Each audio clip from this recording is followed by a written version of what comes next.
Praise the Lord. மற்றவர்களை தாழ்வாக நினைப்பவர்களிடம் இயேசு என்ன உவமையை சொன்னார் என்பதை பார்க்கலாம். நீதி என்பது வெளியே நல்லவர்களாக தெரிவது, விதிகளை பின்பற்றுவது, தங்களை மற்றவர்களுடன் ஒப்பிடுவது, உயர்வாக உணர்வது என்று பலர் நினைக்கிறார்கள். அப்படிப்பட்டவர்களை பார்த்து இயேசு 3 உவமையை சொல்றாரு. முதலாவது, இயேசு ஆலயத்துக்கு போன 2 மனிதர்களை பற்றி உவமையை சொன்னார். 2 பேர் ஜெபம் செய்வதற்காக ஆலயத்துக்கு போனார்கள். ஒருவன் பரிசேயன், மற்றொருவன் வரி செலுத்துபவன். பரிசேயன் தனியாக நின்று பெருமையுடன் ஜெபிக்கிறான். நான் இந்த வரி செலுத்துடன் போன அல்ல, வாரத்துக்கு 2 முறை ஜெபிக்கிறேன், உபவாசிக்கிறேன், என்னுடைய அனைத்திலும் தசோபாகம் செலுத்துகிறேன் என்று பெருமையுடன் ஜெபித்தார். ஆனால் தூரத்தில் நின்ற வரி செலுத்துபவன் வானத்தை அன்னார்ந்து பார்க்கக்கூடாது படிக்கு நெஞ்சில் அடித்துக் கொண்டு ஜெபம் செய்து, தேவனை பாவியாக என்மேல் இரக்கமாயிரும் என்று சொல்கிறார். கடைசியாக இயேசு, நான் உங்களுக்கு சொல்கிறேன், பரிசேயனை பார்க்கலும் வரி செலுத்துகிறவன் நீதிமானாக தன் வீட்டுக்கு போகிறான்.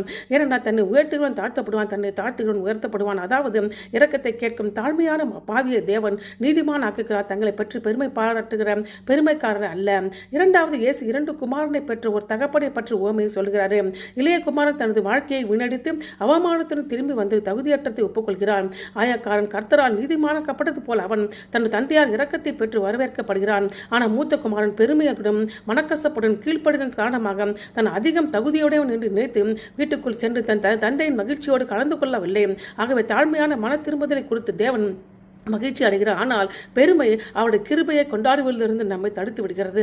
மூன்றாவது, இயேசு திராட்சை தோட்டத்தில் வேலை செய்பவர்களை பற்றி உவமையை சொன்னார். தாமதமாக வந்த தொழிலாளர்களுக்கு அதே வெகுமதி கிடைத்த போது சீக்கிரம் வந்த தொழிலாளர்கள் முன்முடித்தார்கள். எஜமானின் தாராளமான மனப்பான்மையில் மகிழ்வதற்கு பதிலாக அவர்கள் பெருமை தங்களை ஒப்பிட்டு பார்க்க வழிவகுத்தது.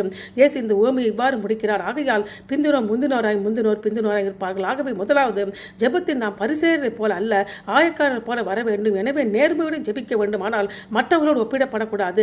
இரண்டாவது, சபையில் போராடுவர்கள் பார்த்து நாம் இழிவாக பார்க்கக்கூடாது. ஏனென்றால் தற்பெருமை பேசுவதை விட வாழ்க்கையை நொறுக்கப்பட்டவுடன் இயேசு நெருக்கமாக இருக்கிறார். மூன்றாவது, வாழ்க்கையை நாம் தினமும் தேவனுடைய கிருபையை ஏற்றுக்கொள்ள வேண்டும். நம்முடைய கிரியைகள் நம்பிக்கை வைக்காமல் கிறிஸ்துவின் முடிக்கப்பட்ட வேலையை நாம் நம்பிக்கை வைக்க வேண்டும். ஆமென்.